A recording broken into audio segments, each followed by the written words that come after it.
Welcome to Inside the Chamber. I'm Nicki Anderson, the President and CEO of the Naperville Area Chamber of Commerce.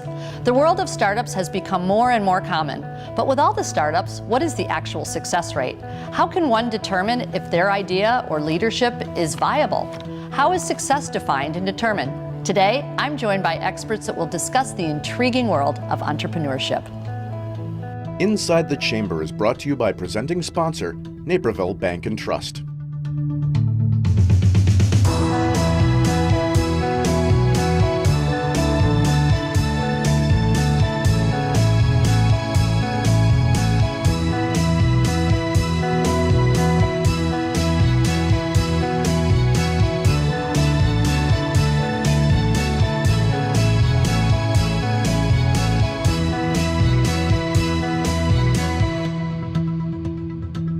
So thank you all so much for joining me today. This is a topic that's really near and dear to my heart. I'd like to think of myself as an entrepreneur, but I'm going to find out more today if I really am, or what the composition of an entrepreneur looks like. And I couldn't think of three better people to join me today. So I'm just going to start with a general question.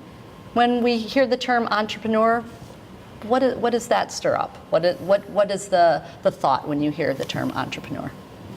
Somebody who's risk ready, somebody who's ready to take on the risk. And the kind of risk we talk about is not necessarily the risk financial, it's the risk of managing and navigating the ambiguity, the uncertainty, the precarity of being an entrepreneur. So it's somebody who's willing to do that psychologically, emotionally, and yes, financially. I like to say it's someone that's comfortable being uncomfortable.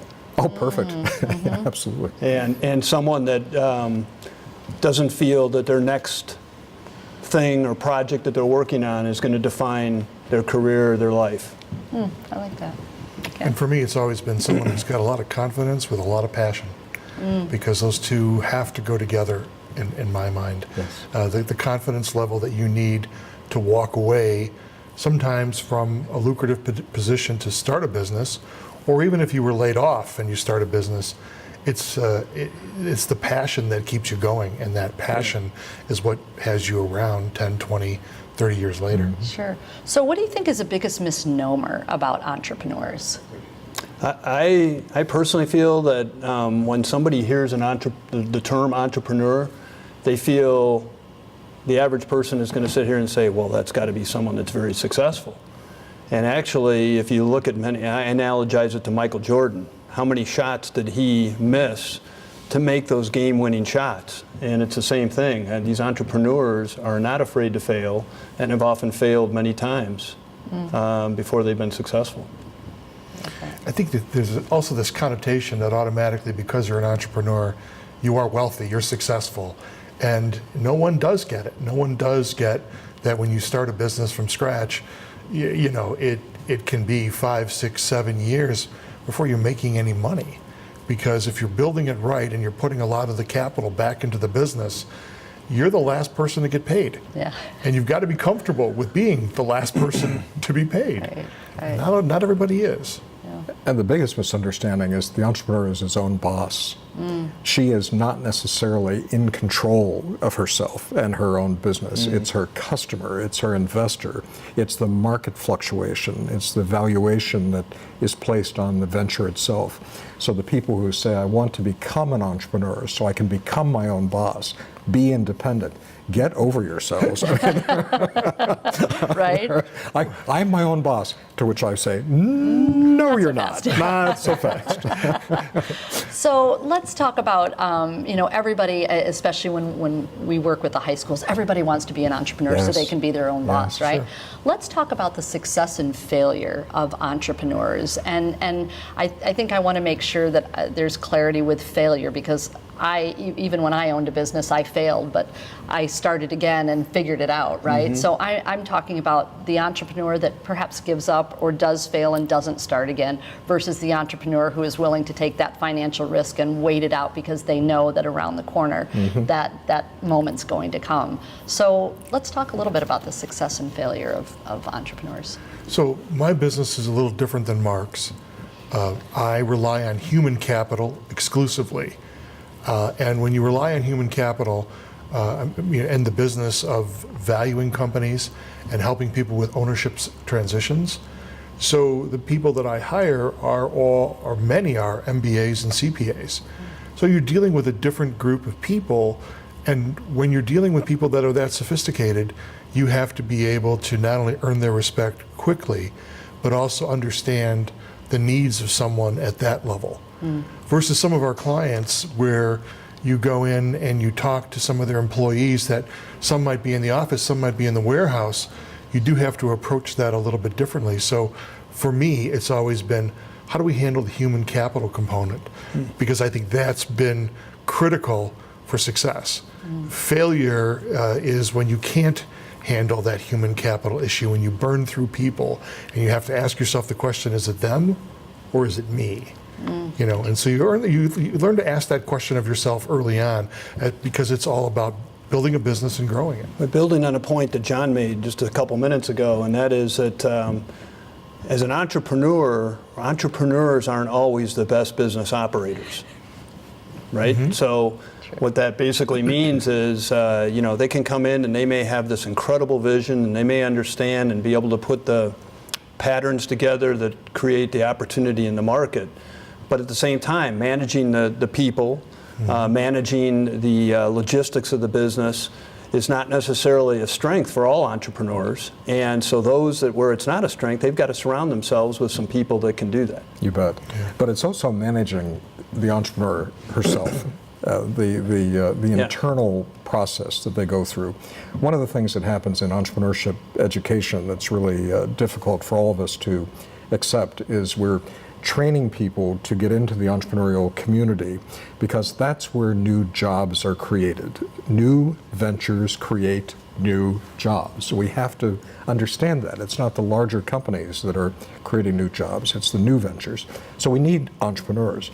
But we don't warn them that as they graduate from university and they go into, or high school, and they go right into entrepreneurship, we don't warn them they're getting into something called the precariat, which is a part of our social structure, our economic structure, where they are agreeing without knowing it that they're not going to have a salary, they're not going to have benefits, they're not going to have all those things that come with a job opening that they get through Career Builder. So to the social ethics of this require that we prepare people psychologically and emotionally to manage what goes on inside of them when they can't pay their bills, when they have to ask for loans, when they have to run their credit cards up, all these things that happen. And a lot of people say, well, they can't handle their business.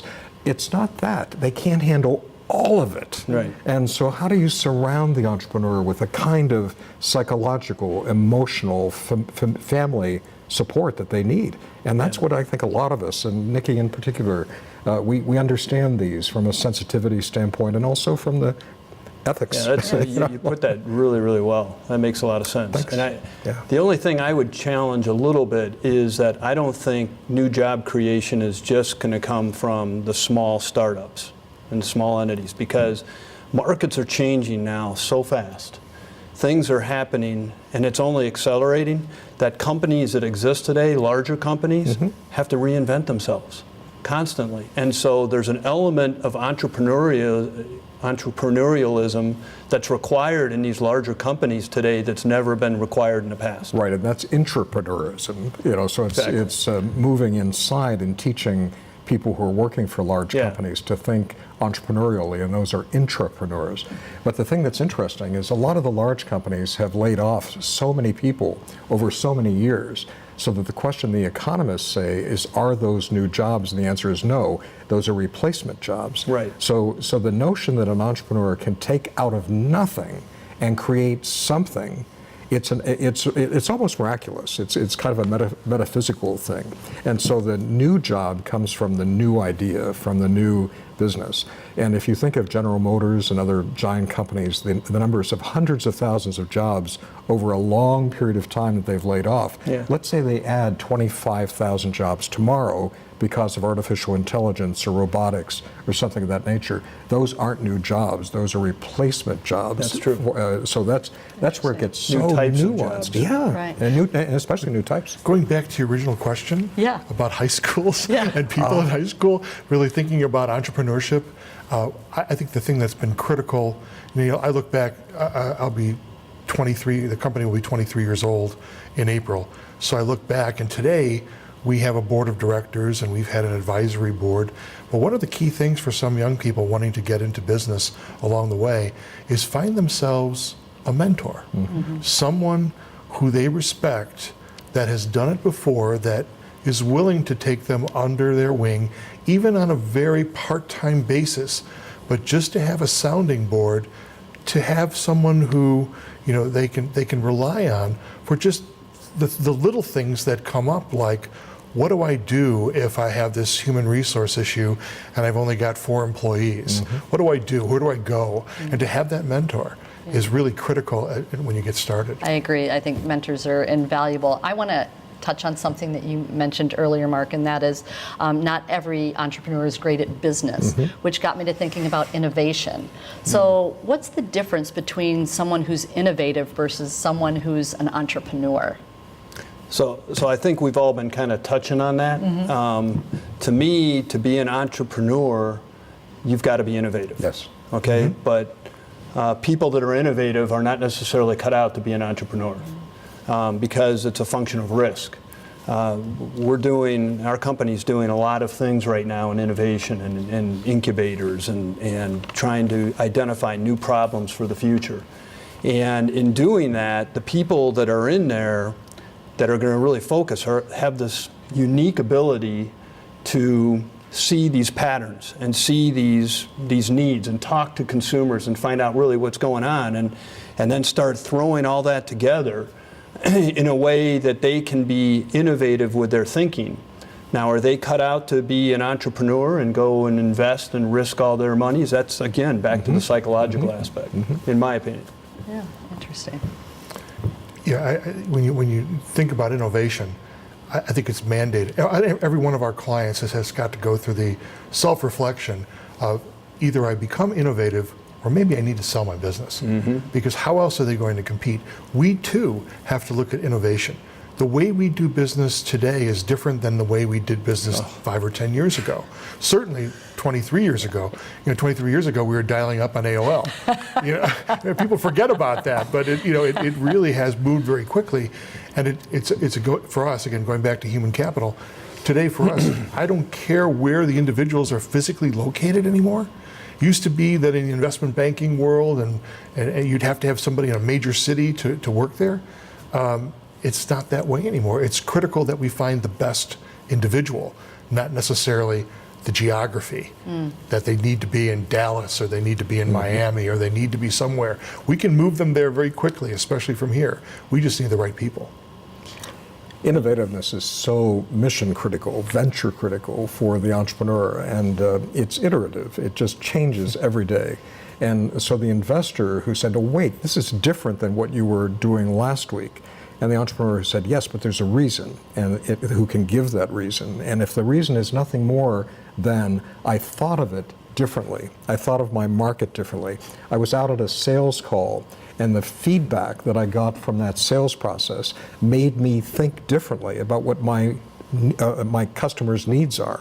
And so to innovate through what they're learning by being entrepreneurs is powerful, and that's what we work on at Enclave for Entrepreneurs. So we're saying, while you're out there, learn, listen, and listen deeply so that you can innovate based on what you're learning in this primary research. Great, and we're going to continue this amazing conversation right after this.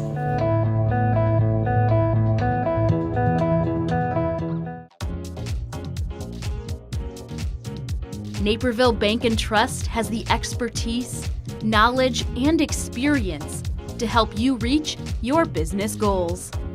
We would prefer to work with somebody like Naperville Bank and Trust. They're engaged in the community, they're able to help meet our financial needs, they understand us as a business. They provide all the tools that you would ask that we as a growing business need of a bank. Most importantly, to me, it's a great personal relationship we have with Tom and John and our bankers. It was the best thing we could have done in banking. And banking can be very cold. What the bank brings to us is that warm feeling when you come into the bank and people say, hi, Greg. It's about being part of the community again, about being a name again, about having credit for who your business is instead of just being a number. Naperville Bank and Trust. Bring it home. Shop downtown Naperville this spring with over 100 shops from national favorites to one-of-a-kind boutiques, plus over 50 restaurants and health and beauty options too. Downtown Naperville is the premier shopping destination in the western suburbs. And don't forget about Downtown Naperville gift cards. They make a perfect gift for every occasion. Come shop, dine, stay, and have fun in downtown Naperville. Stay up to date on what's happening in our neighborhoods and schools at City Hall and all across town with NCTV 17 News Update. Emailed directly to your inbox once a day, Monday through Friday, this 2-minute video not only tells you the latest news, but shows it to you, all at your fingertips. And that's what's happening right here in Naperville. And the best part, it's free. So sign up today at nctv17.com/subscribe. So what I'd really love to talk about is the discussion around a long-term business entrepreneur versus a startup. And I have a hunch that you guys might have some thoughts on that. No, just a couple. Just two. So, I mean, we're a family business. Gold Eagle's a family business. We've been around for 86 years. And as Ken was saying earlier, the amount of change that's been happening in the market in the last few years is amazing versus the last 20 or 30 years. And so as a result of that, companies today, and certainly Gold Eagle, are really challenging our people and challenging ourselves to empower our people and make them much more entrepreneurial. Think like a business owner. Think about ideas and how we can do things better, not only in as a company, but also in their own particular area. And that it requires a culture shift. And that culture shift is really important, and once it gets started, it's really exciting to watch. And so as people are starting to become more entrepreneurial, they're taking ownership of their ideas, and we as a management team have to embrace that. We have to be comfortable being uncomfortable with some of these ideas and thinking, well, wait a minute, that may not work. No, it might work. You just may not have the perspective that they have that would make it work. Yeah, I think that's the biggest shift that I've noticed. I mean, culture is a big thing and with amongst our team, but it's open and willing to hear their ideas and validate them, right? Appreciating them. Right, yes. So much, and I think that is something that we haven't really talked about, but the last 5 years it's culture, culture, culture, right? And I don't want to take it lightly because you can talk about culture, but do you really live your culture? So we had to take some of our own medicine. A few years back, we decided that we were talking about our own ownership transition, and so Prairie Capital Advisors became an employee-owned company, and we actually put ESOPs together for other people. So we're a 52-person firm that has embraced employee ownership. The reason behind it was culture. We looked at it and said, we understand the power of this. Can we harness that power for a generational transfer? I'm not going anywhere right now, but in the future, I will. And when I do that, we start sharing financial information. We talk about sharing value drivers, what drives the firm from a perspective of what you and I and you use to run a business is probably 6 or 7 different value drivers that you have on a front and back of a piece of paper that really tell you how successful you're being that given month or not. And to teach your employee base at a certain level and above the details of that, but teach everyone what drives the business and have monthly meetings, quarterly meetings that speak to exactly where this business is headed, so there are no surprises. If you're having a good year, everyone knows about it. If you're having a soft year, everyone knows about it. And it really helps in the communication of managing the business, I think. Well, as long as there's strong psychology among the people, in other words, they understand that a down cycle in the business does not mean a down cycle in their self-esteem, their their self-worth if they've made a mistake. Or the future. That's exactly right. And so we talk often about your inner culture. So the innerpreneur, the person inside of you that has these innovative ideas, is this person prepared psychologically, emotionally, to handle the shift in business? So I met this week with a company that's a 135-year-old company in Elk Grove Village. Crafts Technology is the name of the company. And fascinating how they brought in from Boston a leader, Jeff Taylor, who is very entrepreneurial. So everything he's doing now with this very old company is as if it started yesterday. So their biggest client is Boeing. And so here they are saying to Boeing, listen, we can handle anything you need.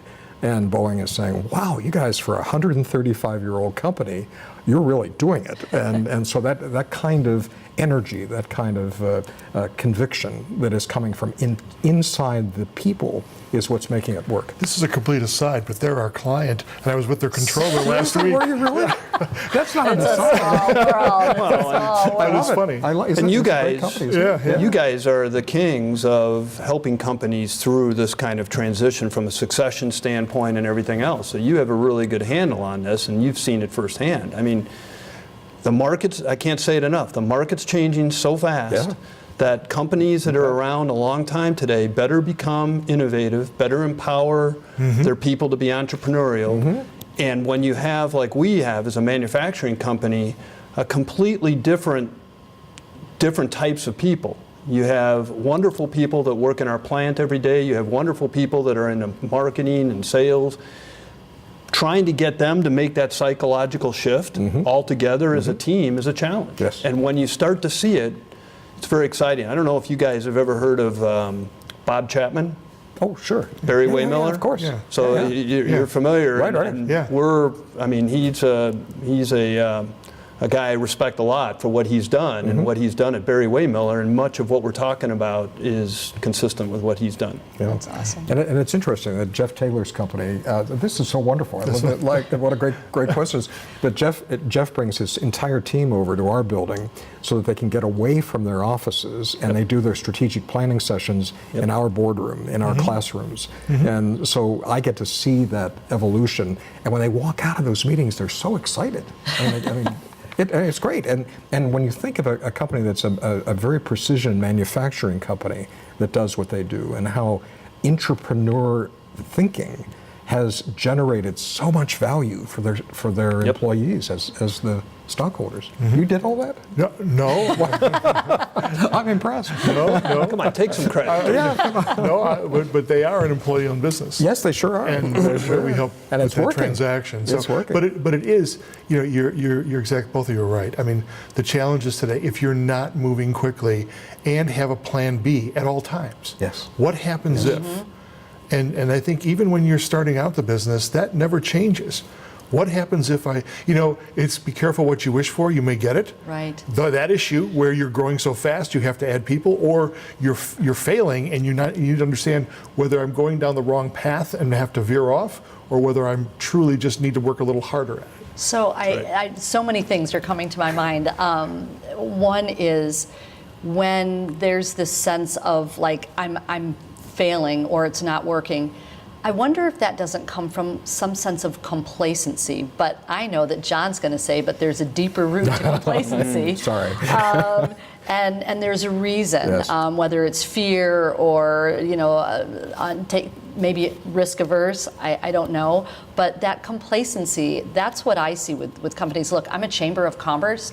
I will say there are chambers that are very complacent, right? The Chamber of Commerce, we have to be nimble, we have to be innovative, we have to be relevant, we have to be thinking what's in the next 2 years, 3 years, 5 years. Otherwise, we're going to be history. So complacency, I'd like to talk about that word. Complacency, for me, I don't think has ever been a huge issue.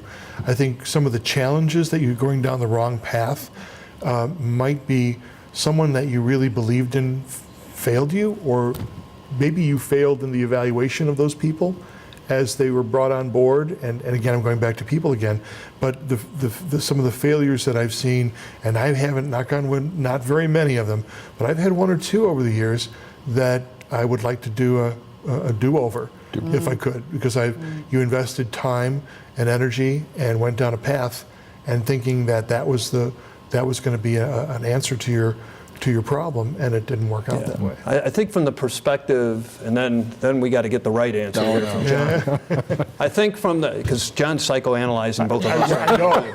We're going to be on his couch this afternoon. Exactly. I think from the perspective of a longer standing company, when you're heading down and you've had success, all the employees feel that success and things are happening and just really cranking really well, and the market's changing and you don't necessarily realize that the market's changing, it's very easy to have everybody be complacent and say, well, but look, this is what's been success.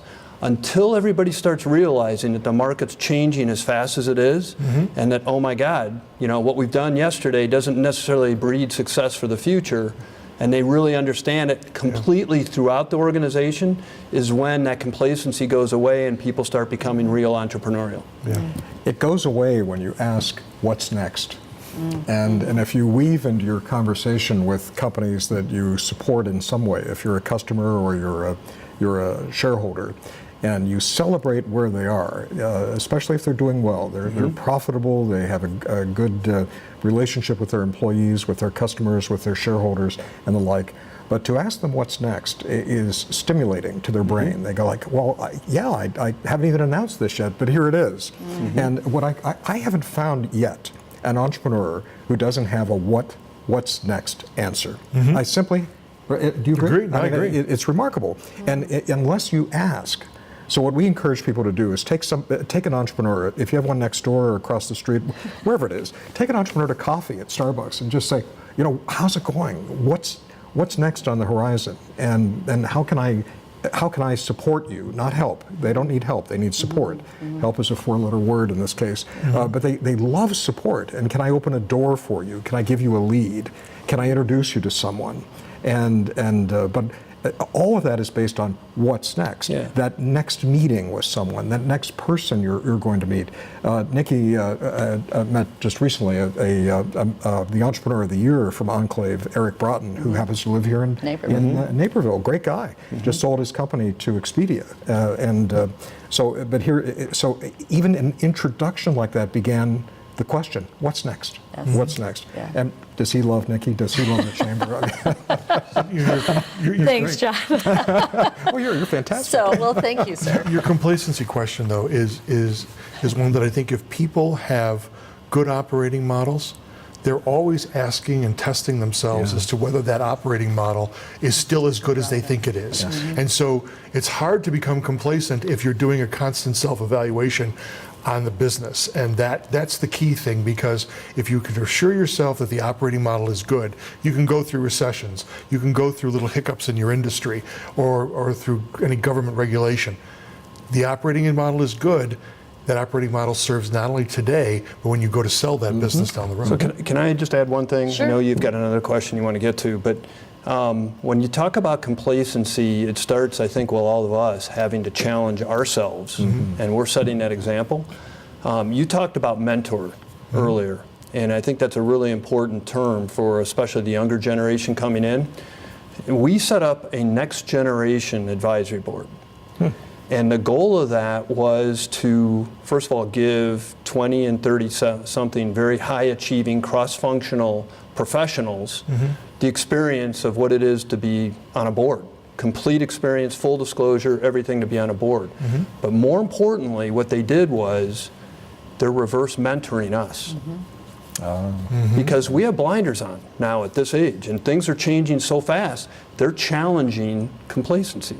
And they're giving us insights into the younger minds and what they're thinking about and what's important to them in the future. It's a great idea. That's so valuable. In the chamber, we have something called Legacy Circle. Half of the members are under 40, half are over 40, and it's sort of like a mastermind group, but for for both generations. And to your point, it's like the older generation is learning because they see things so much differently, and vice versa. The wisdom that comes from our seasoned members. So it's pretty great. So as we wrap up, I'd love to ask each one of you, when you hear the word entrepreneur, maybe even when I reached out to you to ask you to participate, what came to mind? I know that wasn't one of the pre-staged questions, but the conversation's been so fascinating. I'd just love to know what you think. I think we have to take away the mythology of the entrepreneur and talk honestly about it. I'm watching with keen interest, based on this specialization of our mission, people who have been gamifying entrepreneurship. They've had incubators filled with foosball tables and beer served at 5 o'clock and lots of entertainment, and people running around all day long acting like they're producing stuff, and they're not. And then their businesses fail and they wonder why. The logic path is so clear. But what has happened is Silicon Valley, by default, mythologized what it means to be an entrepreneur. And so if we get back to the roots of an entrepreneur works really hard, doesn't sleep really well, doesn't take very many vacations, but is really living a dream, living a plan that she or he has created as a plan. And but just to demythologize it would be a good thing. Great. Ken? I worked for a very large investment banking firm named Merrill Lynch for a number of years, and I learned an awful lot. It was a great learning experience.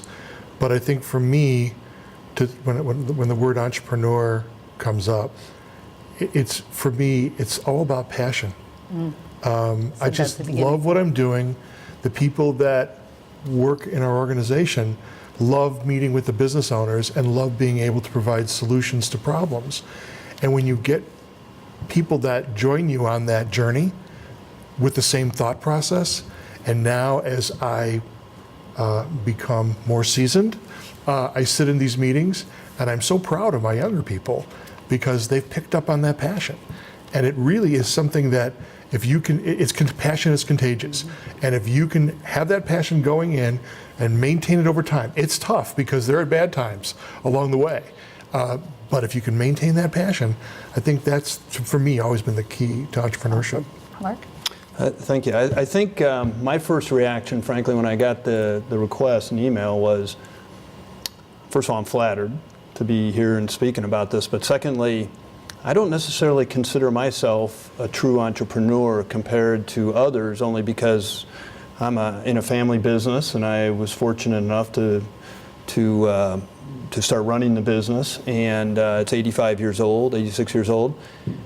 But then what I realized as I thought more about it is, again, businesses are having to reinvent themselves. And be careful what you wish for, because I've always been envious of the folks that have been entrepreneurs and started their own businesses. That's what's happening today with businesses that exist. They're having to reinvent themselves. And so, yes, I am a little more entrepreneurial than I think. You are an entrepreneur. Thank you. Accept it. Thank you. I'm there. And on that note, I thank you all so much for a fascinating conversation. We may have to continue this conversation.